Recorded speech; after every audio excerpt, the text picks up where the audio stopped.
Hello，大家好，我是灵芝大小姐，我是小叮当的妈妈。今天呢，想跟大家聊我的这个奥阳的情况。我今天大概是奥阳的第3天吧，应该说是我查出来奥阳的第3天。本来呢，我一直坚信我没有阳，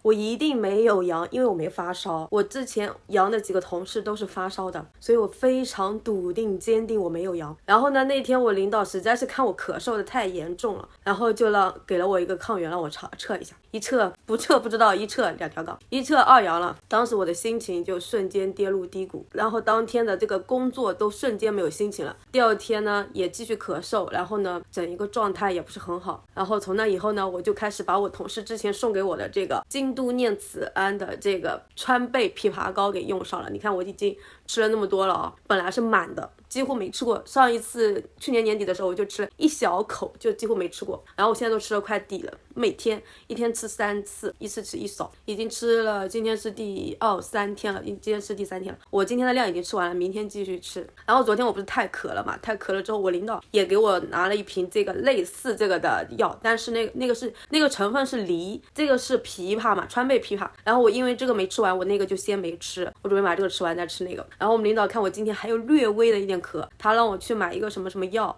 我看了。然后我在思考要不要去买，因为这2天我的这个效果呢，就咳嗽跟前2天比呢，吃了这个药之后已经好很多了嘛。然后他担心我可能还在咳，怕会影响到肺嘛，毕竟还是挺担心的。所以呢，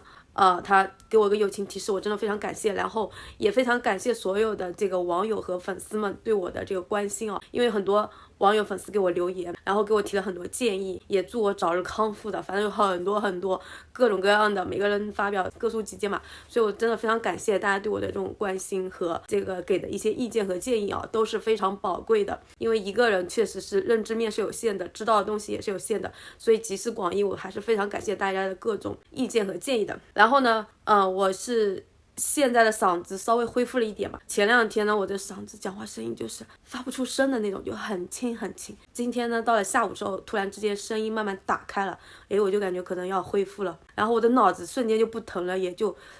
没有那么的昏沉，因为你知道懵的状态啊，就脑子昏昏沉的状态，你干活干什么都不会太好，就是懵的。然后呢，我跟我同事说，我可能要转阴了，因为我之前一直在跟他说我要去买这个小分子药。之前网友也给我提这个建议，就让我买小分子药。我去买小分子药倒不是为了我自己买，我想去买1盒过来给我爸留着，因为我爸有基础性疾病嘛。因为据说那个辉瑞的药虽然贵，但是呢，它这个效果对有基础性疾病以及重症的人来说效果是很好的。我不管它有用没用，我想先买回来。我问了一下价格，市场价大概到1到2千块钱那么1盒，但不管这也不是钱不钱的问题啊，就是先要买回来，备着是一个好事嘛。然后今天不是周5吗？我在想着明天周6我要去医院了，然后我想让医生给我配，但是今天晚上回来测了一下，真的转阴了。转阴了之后，我不知道医生还能不能给我配药，我不知道还能不能给我配那小分子药。如果那个能配的话，我觉得倒也还可以，就是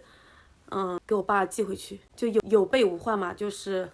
不管有没有用，备着就万一用到，我觉得还是可以保命的。所以说我这么快转阴，我也不知道是一个好的事情还是不好的事情。转阴嘛，对我自己身体来说肯定是好的事情，但我想去配这个小分子药，我不知道我明天能不能配到呀？我可能都选了，而且呢还得花1、2千块钱，所以我现在也有点这个小小的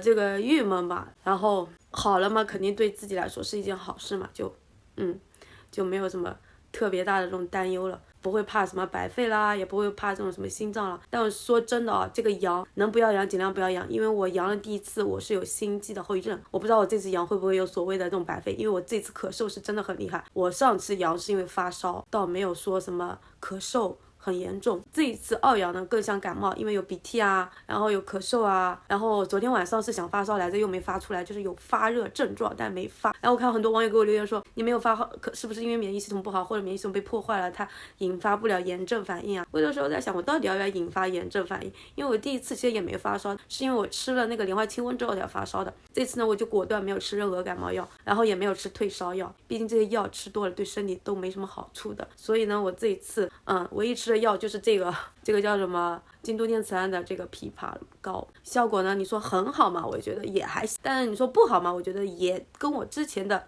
就跟我之前的咳嗽状态比呢，我觉得也是挺好的，效果已经很不错了。然后呢，我现在嗓子呢，我感觉嗓子还是没有完全的恢复的，所以我昨天视频也没有拍，整个状态都昏昏沉沉，就是一副非常不好的一个状态。所以当下真的能不阳尽量不阳，然后保持适当的锻炼还是非常有必要的，身体素质的一个锻炼。因为我觉得经过这次病毒以后，我们很多人的身体素质是要变差的。我是觉得我身体素质本身就没有那么优，但我觉得可能跟之前比也是有一定的变差了。然后我周围也聊了很多认识的人，我也感觉到他们给我的信息反馈就是觉得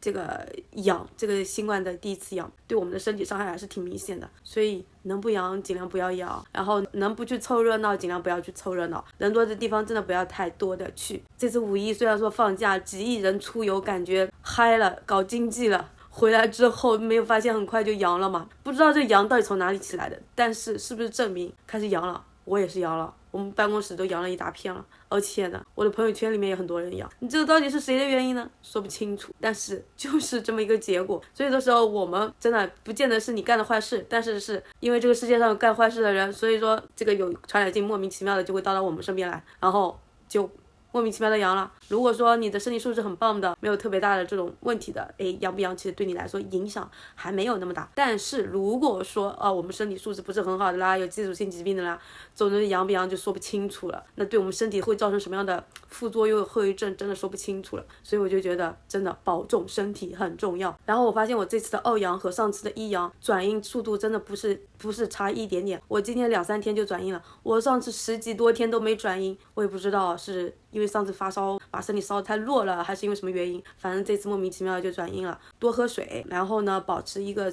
好的休息状态，不要让身体太累了，不要让自己太累了，不然你的身体素质就会差很多。然后最后呢，也希望大家阳的尽快恢复转阴，没有阳的也尽量不要阳，等这批过去，保护好自己。好了，我今天分享先到这里，拜拜。喜欢我记得点赞、关注、转发哟。